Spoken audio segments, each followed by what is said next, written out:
بسم الله الرحمن الرحيم عن زينب رضي الله تعالى عنها قالت قال رسول الله صلى الله تعالى عليه وسلم يا معشر النساء تصدقن ولو من حليكن الحدیث رواہ الترمذی۔ نبی کریم صلی اللہ علیہ وسلم نے ارشاد فرمایا، اے عورتوں کی جماعت، زکوٰۃ دو، گو اپنے زیورات ہی سے کیوں نہ دو۔ دوستو،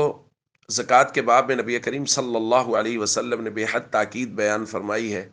یہاں تک کہ خواتین کو الگ سے خطبہ ارشاد فرمایا، اور چونکہ عموماً خواتین کے پاس زیورات ہوتے ہیں اور طبعاً ان کو زیورات سے محبت ہوتی ہے، اس لیے زیورات کو باقاعدہ مینشن کر کے فرمایا کہ ان کو بیچ کے ان کی زکوٰۃ دینی پڑے پھر بھی زکوٰۃ دو۔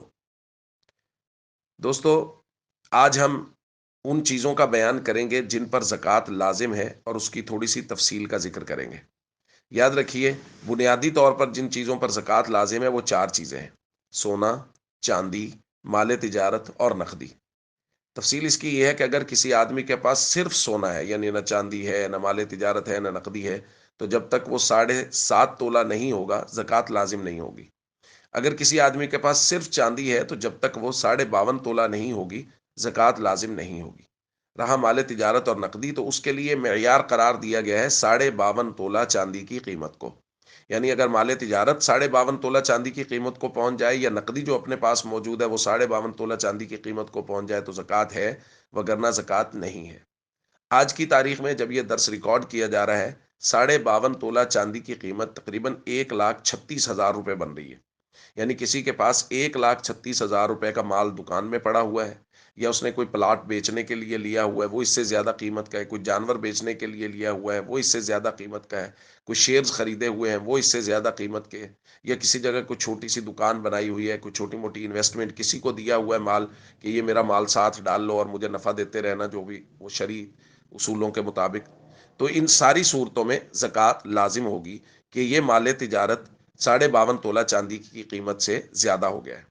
اسی طرح اگر کسی آدمی کے پاس نقدی ہے اور وہ 52.5 تولہ چاندی کی قیمت سے زیادہ، یعنی 1,36,000 سے زائد ہے، نقدی جب بولی جا رہی ہے تو اس کا مطلب ہے جو ان کے پاس پیسے موجود ہیں، وہ جو بینک میں رکھے ہوئے ہیں، وہ جو جیز کیش ایزی پیسہ اکاؤنٹ میں موجود ہیں، وہ یہ سارے نقدی کے اندر شامل ہیں۔ تو دوستو، اس حوالے سے ہم ایک تفصیل سمجھ لیتے ہیں۔ ہمیں اس کا حساب کرنے کے لیے ایک چھوٹا سا چارٹ بنانا ہوگا۔ مثال کے طور پہ ایک ہمارے پاس سونا ہے 1,00,000 روپے کا، مثال دے رہا ہوں، چاندی ہے 1,00,000 روپے کی، مال تجارت 1,00,000 روپے ہے، اور نقدی 1,00,000 روپے ہے، تو 4,00,000 روپے ہمارے پاس ہو گیا۔ اب اس میں ہم وہ پیسے شامل کریں گے جو ہم نے لوگوں سے لینے ہیں، جو قرضہ دیا ہوا ہے۔ تو مثال کے طور پہ ہم نے لوگوں سے 1,00,000 روپے لینا ہے، تو یہ ہو گیا 5,00,000 روپے۔ تو 5,00,000 ہمارا زکوٰۃ کا کل مال بنا ہے۔ تو اس میں سے ہم نے صرف وہ پیسے نکالنے ہیں جو ہم نے لوگوں کے دینے ہیں، یعنی جو قرضہ لوگوں کا واپس کرنا ہے وہ اس میں سے نکال دیں گے۔ مثال کے طور پہ وہ 2,00,000 روپے ہے، تو 5 میں سے 2 ہم نے نکال دیا، تو اب 3,00,000 روپے بچ گیا، اور 3,00,000 کی ہم زکوٰۃ ادا کریں گے۔